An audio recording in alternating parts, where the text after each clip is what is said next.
રાજ્યમાં કમોસમી વરસાદથી થયેલા નુકસાન સંદર્ભે ગાંધીનગરમાં ઉચ્ચ સ્તરીય બેઠક યોજાઈ, જેમાં મુખ્યમંત્રી ભૂપેન્દ્ર પટેલે તાત્કાલિક સર્વે કરી સહાય ચૂકવવા નિર્દેશ આપ્યો છે.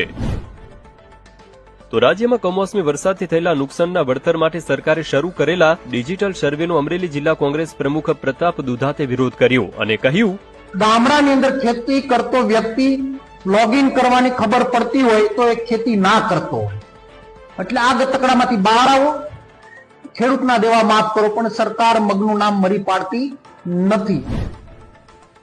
તો સુરત જિલ્લામાં પણ કમોસમી વરસાદને કારણે ખેડૂતોની સ્થિતિ દયનીય બની છે. ત્યારે ખેડૂતોની વેદના સમજવા હર્ષ સંઘવી ઉઘાડા પગે ખેતરમાં ઉતર્યા. આ સમયે હર્ષ સંઘવીને રજૂઆત કરતા મહિલા ખેડૂત રડી પડી.